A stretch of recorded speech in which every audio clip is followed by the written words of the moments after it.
Hello everyone. What's in back for today? High altitude. Let's talk about how not to make the high altitude sickness ruin your trip. Atmospheric pressure and oxygen available in the air that we take in decrease as we move up, and that is responsible for reduction in the availability of oxygen to our tissues also, and that can cause symptoms of high altitude illness, which can range from minor symptoms to major symptoms like brain swelling and even collection of fluid in our lung. Biomedically, ascent means anything above 1200 meters. The first thing before ascent we all should understand is the risk factors. Being physically fit does not mean that you cannot get this illness. Your medical history, your comorbidities, your sleep height on day one, your rate of ascent, that all decides your risk, especially if you are acclimatized. So check mark the boxes that we have given you here to know your risk before you ascend. Second is recognition of the symptoms, which can range from headaches, vomiting, tiredness, breathlessness, trouble in walking, irritability, excessive coughing, vomitings, and confusion, lack of appetite, etc. Prevention. Prevention is the best cure for acute mountain sickness. Acclimatization, that's the gold standard. Gradual and staged ascent, surest and safest method. Allow sufficient time to acclimatize yourself. No abrupt ascent, especially above 3000 meters, even using air transport. Always spend few nights at intermediate heights. Once you have traveled around 1000 meters, please take a rest for one day. Once above 3000 meters, no ascent should be more than 300 to 500 meters per day. Climb high, sleep low. Day trackings can go on high, but at night please come down to a lower altitude and sleep. Second is pre-acclimatization.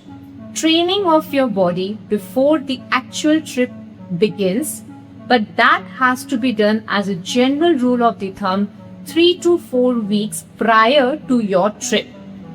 We have special sleeping tents that specially reduces the oxygen available.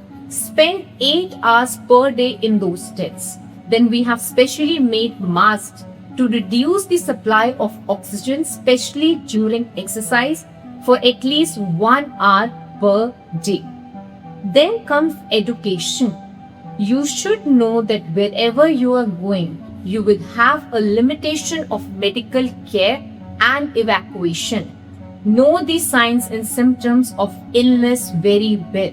Always discuss in the group before going about the availability of oxygen, medical resources, and at least 1 or 2 persons in your group should be experienced to recognize the symptoms and give you management for acute symptoms. Sedatives, moderate to high levels of alcohol, totally avoid it. Mild drugs like zolpidem for sleeping or diphenhydramine can be given. Hydrate yourself well, but please don't follow that conventional method of overhydrating one. No vigorous exercise during the first few days of high altitude. Don't use the coca leaves. No evidence-based studies have shown their management part in acute mountain sickness. Coming over to the prophylactic medications, check your risk. If you fall into moderate to high risk category, please take acetazolamide 125 mg for 12 hourly. This is the best prophylactic medications. Even children can have it at the given dose. But no one pregnant should take acetazolamide. You have to take acetazolamide 1 day prior to ascent and continue it at least 48 hours even after you have reached your height. But if you are traveling much higher than that, then you have to continue it until and unless you reach the high altitude that is your destination. Now please remember, acetazolamide also helps in acclimatization. But once you are acclimatized, you can stop the acetazolamide. Other drugs are dexamethasone. If you are going to have a restful trip, then 4 mg 12 hourly.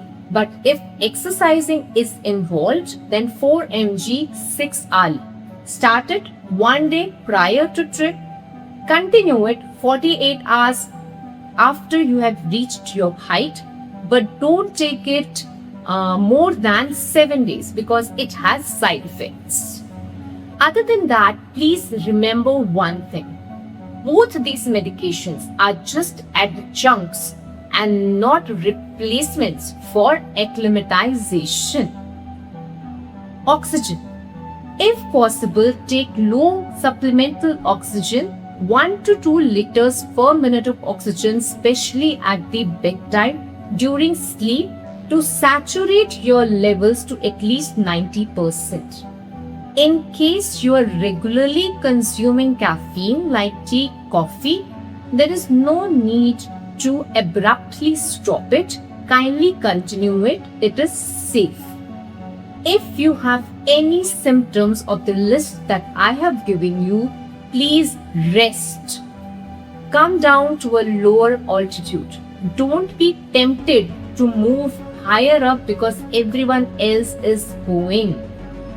Come downhill, stay hydrated, keep yourself warm, and don't do excessive exercises while you are descending down.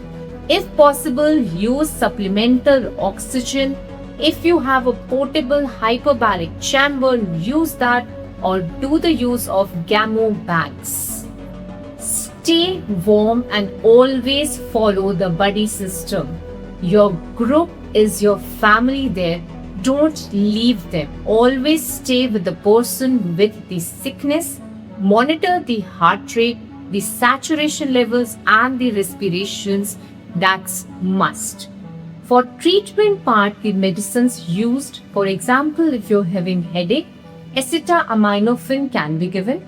If you're having vomiting, ondansetron can be given.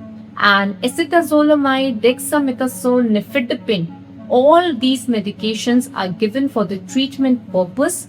The doses for the same I have given in the table here, but please before you ascend, do consult your physicians for the same.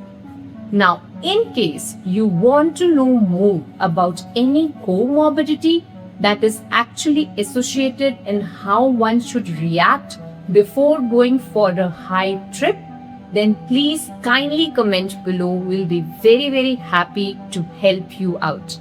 And if you want such more useful videos, then kindly subscribe the channel and turn on the notifications. Till then, let's keep inspiring each other and healing each other. Stay blessed, stay healthy. Good day.